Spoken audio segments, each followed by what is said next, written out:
What is respiration. आज जे आपण टॉपिक घेणार आहोत तो what is respiration. Respiration is defined as the act of inhalation and exhalation in which oxygen from the atmosphere is delivered to the tissue and the carbon dioxide from the tissue is removed into the atmosphere. He definition आपल्या सर्वांना माहिती आहे, सोपी definition आहे. आता मी तुम्हाला एक जबरदस्त डेफिनेशन सांगणार आहे, तर तुम्ही डेफिनेशन कधीच विसरणार नाही. ती डेफिनेशन अशी आहे की आपण ज्या वेळेस ऑक्सिजन घेतो, the final motto of oxygen का जो फाइनल मोटो है is to burn our food particles. बघा विचार करा मी काय म्हटलं. The final motto of respiration is to burn the food particle. तुम्ही जे खाता ते बर्न करण्याचं काम फायनल जो मोटो आहे ते रिस्पिरेशन करतो. तुम्ही म्हणाल सर कसं समजलं नाही. बघा, ज्यावेळेस आपण फूड पार्टिकल्स आपले तयार होतात किंवा ज्यावेळेस आपण जेवण करतो, ब्रेकफास्ट असेल, डिनर असेल, व्हॉट एव्हर, ते फायनली डायजेस्ट होते. फायनली डायजेस्ट झाल्याच्या नंतर it will get absorb into the blood stream. आणि ज्यावेळेस ते ब्लड स्ट्रीममध्ये जातं, ब्लड स्ट्रीममधनं पुन्हा त्याचं ट्रान्सपोर्ट होतं प्रत्येक सेलपर्यंत. आता मला सांगा, प्रत्येक सेलमध्ये गेल्याच्या नंतर मायटोकॉन्ड्रिया आहे, बरोबर. मग तुमचे सेल जे आहेत, सेल ऑर्गॅनिल्स आहेत, ते युटिलाइज करतात. पण युटिलाइज करण्यासाठी वी रिक्वायर ऑक्सिजन मॉलिक्यूल. तुम्ही म्हणाल सर कसं because our digestion, the final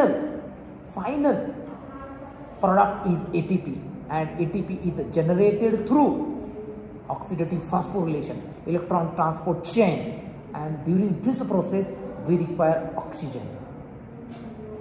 अरे बाळा, तुम्ही शिकलात ना, ऑक्सिजन ट्रान्सपोर्ट शिकला नाही, इलेक्ट्रॉन ट्रान्सपोर्ट चेन शिकलात की नाही. मग तिथं ऑक्सिजन लागतो की नाही. मग तिथं ऑक्सिजन आल्याच्या नंतर काय रिलीज होतं? एटीपी होती का नाही. ऑक्सिडेटिव्ह फॉस्फोरिलेशन शिकलात, Krebs cycle, electron transport chain, तिथे ऑक्सिजन जातो की नाही. मग तो ऑक्सिजन जो आपण घेतो तो ऑक्सिजन आहे. Oxygen is not limited just with lungs. हे क्लिअर करा. फक्त ऑक्सिजन लंग्ससाठी लागत नाही. Lungs is carrier. Lungs is responsible to diffuse that oxygen. लंग्सचा रोल काय? For diffusion of oxygen. आणि जो डिफ्यूज झालेला ऑक्सिजन आहे तो ऑक्सिजन जातो कुठे? Through the circulation. Finally each and every cell of your body, प्रत्येक सेलमध्ये गेल्यावर काय करतो, तर तिथे तुमची ऑक्सिडेटिव्ह फॉस्फोरिलेशन होणार, इलेक्ट्रॉन ट्रान्सपोर्ट चेन होणार आणि तिथनं एनर्जी रिलीज होणार. मग एटीपी जर जनरेशन व्हायचं असेल, वी रिक्वायर ऑक्सिजन मॉलिक्यूल. आपण म्हणतो oxygen is noble, oxygen is vital. Why? प्राणवायू. ऑक्सिजन हा प्राणवायू का आहे? Without oxygen we can not generate.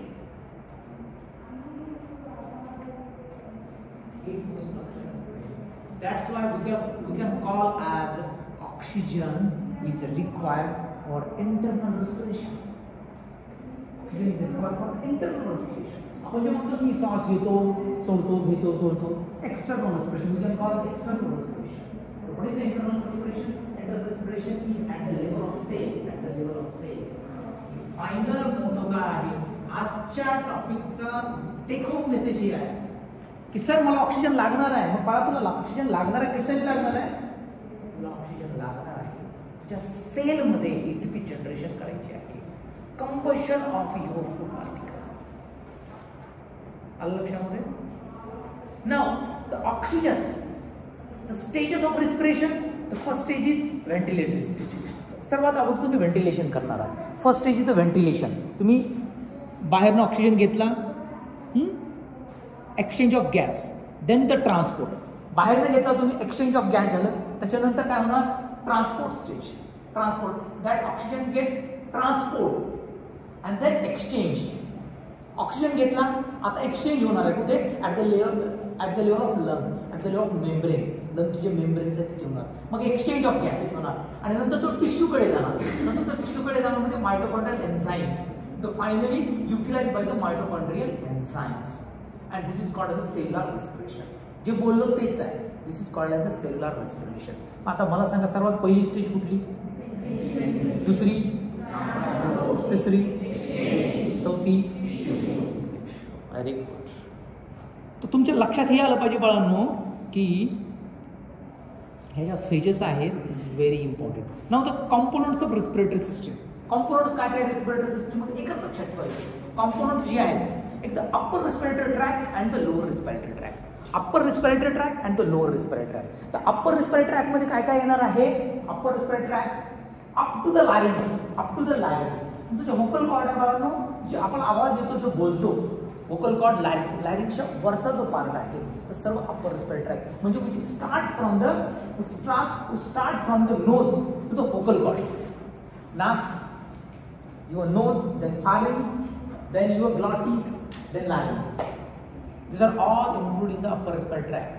बघा तुम्ही डॉक्टरांकडे गेल्याच्या नंतर डॉक्टर नेहमी सांगतो की ह्याला URT आहे, ह्याला LRT आहे. URT म्हणजे upper respiratory tract infection, LRT म्हणजे lower respiratory tract infection. Then what is upper respiratory tract? लॅरिंगच्या वरचं जेवढं आहे this is called as upper respiratory. लॅरिंगच्या खाली अप टू द अल्व्हेलर, जे छोटे छोटे पॅकेट्स आहेत, एअर पॅकेट्स आहेत लंग्समध्ये, तिथपर्यंत जेवढे इन्फेक्शन आहे ह्या इन्फेक्शनला काय म्हणणार? Lower respiratory tract infection. खाली लोअर, अप्पर वर. लॅरिंग्सच्या वरती. लॅरिंग्स हा तुमचा लॅरिंग्स व्होकल कॉर्ड जिथं आवाज प्रोड्यूस होतो. हां, ज्यांचा व्होकल कॉर्ड चांगला त्याचं काय चांगलं? आवाज चांगला. लता दीदीचा आवाज. कोणाचा आवाज? दीदीचा आवाज. लता दीदीचा. बघा तेच मी तुम्हाला आता बाळांनो जे सांगितलं तेच आहे. It's a component of respiratory system. Paranasal sinuses दिसत आहेत. सर्वात पहिलं बघा nose, then your paranasal sinuses नोजच्या वरती इथे बघा nose, paranasal sinuses, then your pharynx, then your larynx, up to the larynx. This is your upper respiratory tract infection or upper respiratory tract part. इथे जर कुठे इन्फेक्शन असं we can call as a URTI, upper respiratory tract infection. याच्या खाली कुठे असेल? याच्या खाली म्हणजे कुठे? ट्रॅकिया आहे, then your lung, then your alveoli. दिसतंय का? This is called as our lower respiratory track. Lower respiratory track. या दोन गोष्टी लक्षात आल्या का? व्होकल कॉर्ड लक्षात ठेवायचा, त्याच्यावरती, त्याच्या खाली.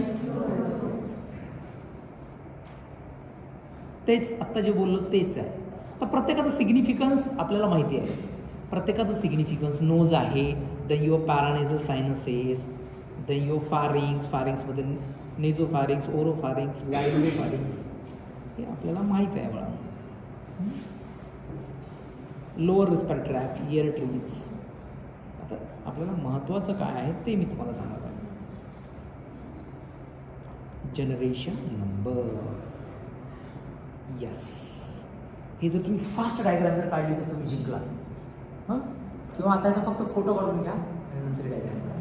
हां, मी तुम्हाला आता एक्सप्लेन करतो. काय एक्सप्लेन करतो? The division of airway and their characteristic. Note that the difference between conducting and the respiratory airway. Conducting and respiratory airway. मी तुम्हाला upper respiratory tract सांगितलं, lower respiratory tract सांगितलं. Lower respiratory tract तुम्ही जसं lungs मध्ये घुसलं बघा, lungs मध्ये घुसला की तुमचा trachea. Trachea finally enters into the lung. Trachea finally enters into. Trachea bifurcate and enters into the right and left. Right and left trachea. मग आता ट्रकिया एंट्री केल्याच्या नंतर ट्रकिया पासून ते फायनल जे अल्व्हेलर सॅक्स आहेत, छोटे छोटे पॅकेट्स आहेत, ट्रकिया पासून ते लंग्स मध्ये फायनली जे पॅकेट्स आहेत त्या पॅकेट्स पर्यंत आपण काय म्हणतो ह्याला? आपण काय म्हणतो? We can divide this two parts in conducting zone and the respiratory zone. Conducting zone and respiratory zone म्हणजे काय? म्हणजे from the trachea to alveoli. The first part is conducting zone, second part is respiratory zone. तर ह्याला बाळांनो ह्याला एक labelling केलेली आहे, ह्याला लेबलिंग केलेली आहे, ह्याला जनरेशन नंबर म्हणतात. जनरेशन नंबर म्हणजे the first 16 generation, first 16 generation. 16 पहिले 16 जनरेशन जे आहेत, this is called as a conducting zone. आणि 16च्या नंतर 23 पर्यंत जे आहे can call as a respiratory zone. Respiratory zone म्हणजे 16 पर्यंत जेवढे पार्ट येणार आहेत, this is the responsible for only conduction of the gases. आणि खाली जे येणार आहेत ते this actual part of respiratory zone. इथे खरं रेस्पिरेशनचं तुमचं जे ऑक्सिजन येणार आहे तिथं डिफ्युजन आणि बाकी तुमची प्रोसेस होणार आहे. येते का लक्षामध्ये? खरं सांगा, पक्का का फास्ट होते? सेम ही डायग्राम तुम्हाला कुठल्या हेडिंगच्या खाली लिहायची? डिव्हिजन ऑफ एअरवे अशी किंवा नंबर ऑफ जनरेशन्स. आता मी जर तुम्हाला विचारलं how many total generations is there, total generation किती आहेत असं जर विचारलं तर काय म्हणणार? Total is 23 generations. पहिले 16 जे आहेत हे रिस्पिरेटरी कंडक्टिंग अँड नेक्स्ट जे आहेत ते respiratory. First 16 is only for the conduction and next जो आहेत onward 16 onward is for the respiration, is for the respiration, gases exchange, gases exchange. आलं का लक्षामध्ये? पक्का? आता पुढे चला. ही डायग्राम तुम्हाला काढून घ्यायची बाळांनो.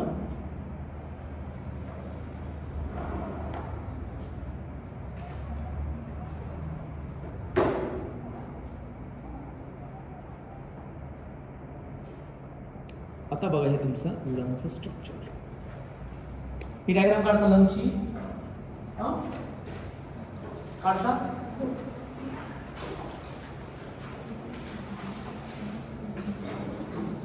खूप फास्ट काढावं लागणार तुम्हाला, व्हेरी फास्ट. याच्यामध्ये बघा सर्वायकल प्लुरा, बाहेरचा प्लुरा दाखवलेला आहे. Then your first rib, then your costo vertebral pleura, mediastinal pleura, then your pleural cavity. सर्वात महत्त्वाचं हे बघा की लंग्स आणि लंगच्या बाहेरचे आवरण आहेत. लंग्स आणि लंगच्या बाहेरचे जे आवरण आहेत, लेयर, लंग्स आणि लंगच्या बाहेरचे जे लेयर्स आहेत, then we can call it the pleura. We can call it the pleura. And lungs के बाहर वाला जो आवरण है, जो कवरिंग है, दोनों के बीच में जो स्पेस है, we can call it a pleural space. We can call it a pleural space. We can call it a pleural space. We can call it a pleural space. And just see the costophrenic recess यहाँ पे. And the diaphragm is also here. Diaphragm is also here. मोटा मोटा ये है sir कि lungs है. We have two lungs. Lungs के बाहर वाला जो कवरिंग है we can call as pleural covering. तो पहले वाला जो कवरिंग होगा प्लूरा का we can call as visceral pleura. बाहर वाला जो है we can call as a parietal pleura. तुम्ही म्हणाल सर माझ्या लक्षात आलं नाही. बाळा इकडे बघ, हे लंग्स आहे. लंग्सला जो चिटकलेला जो आहे we can call as a visceral pleura. आणि जे चेस्ट वॉलला जे चिटकलेलं आहे we can call as parietal pleura. Parietal pleura. Lungs के एकदम करीब जो है, जैसे आप हमारे करीब हो वैसे लंग्स के जो करीब है उसको बोलेंगे विसरल, और लंग्स की जो दूर है we can call as a parietal. And the space in between this two pleura we can call as pleural space. We can call as a pleural space. We can call as pleural space. We can call as pleural space. We can call as pleural space. ठीक है? पुढे चला आता. पुढे बघा.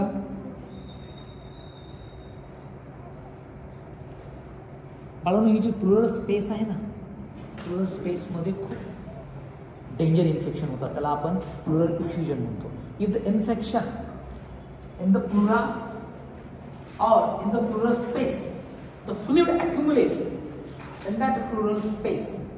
In that pleural space, we can call it the pleural effusion. We can call it the pleural effusion. If the blood accumulate in that space, we can call as hemothorax, can call it hemothorax. त्याच्यामध्ये blood accumulate झालं, मला stab injury झाली, blood injury झाली, stab injury. आता सैफ अली खानला मारलं होतं बघा, बघितलं तुम्ही, स्टॅब इंजुरी जर झाली असेल तर विसरल एंड प्लूरा, विसरल एंड पैराइटल, दोनों के बीच में जो फ्लूइड, जो ब्लड एक्यूमुलेट होगा, वो can call it हीमोथोरैक्स.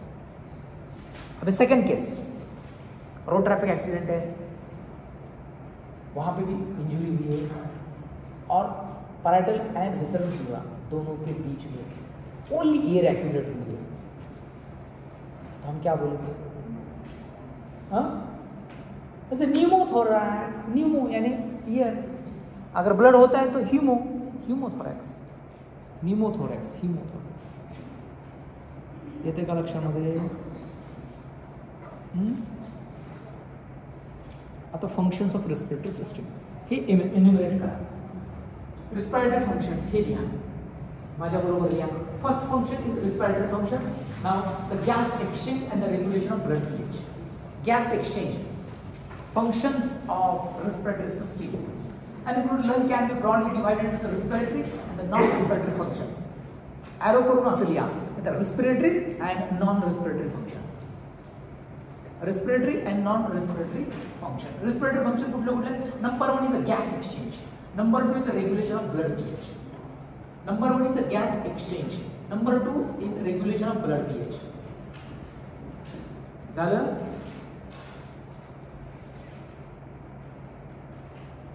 Second is the regulation of blood pH.